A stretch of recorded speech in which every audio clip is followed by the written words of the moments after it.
The next morning, on her final day in the village, the Okada driver arrived. This time Liya drove with more confidence. At this point, she made it to the village and observed the events before taking out her notepad for her article. A little later in the day, she sat as she listened to elders talk. She took notes and smiled at their warm acceptance. By now, she was hungry. Although the dish was hot and most people would prefer to blow on it to cool it off, Liya felt at peace and didn't even notice the heat. But then something struck her. She realized it was past 3 p.m. and the driver likely left. Not to mention, she still didn't have a charger. Meanwhile, something strange happened. As the people danced, it looked like firecrackers came down. It suddenly hit Liya. The sparks were gunshots. At this point, Liya lost all thought as she ran. It was like the end of the world to her. The arrival of the Ajakuta Brotherhood turned the sunny day into an eerie, smoky scene. Some slowly drove in, with torches held up.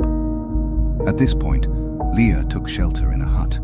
Lying there, time felt frozen. She saw the Ajakuta Brotherhood settle in the village as if it were theirs. They showed little regard for the lives they destroyed. Some chatted by a fire, treating it like any other day. However, a man, who Liya assumed was the leader, started talking on the phone. He grew agitated. He insisted on not letting Naima go when found. And then the man told her if they do, Okoro needed to pay a higher ransom, or else you will not see her alive. Liya felt like she was going to faint. She whispered to herself in disbelief. The only person who knew her by the name Naima was Okoro. The leader reminded Okoro that for years he had received a high share of the profits from the land and other deals.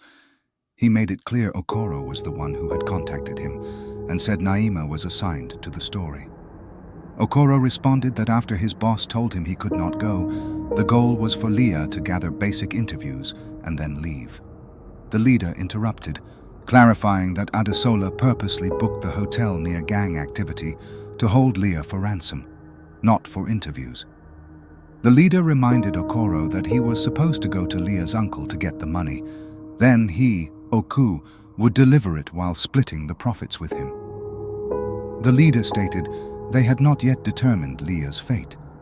But now, the man explained the rules had changed, and that if Liya did not live, it was Okoro and Adesola who had made that decision. Okoro then asked how much naira he wanted. The man said around 10 million. The look on the man's face as he held the phone to his ear made it clear to Liya that she wouldn't survive. The realization forced her to lower her head and cover her mouth.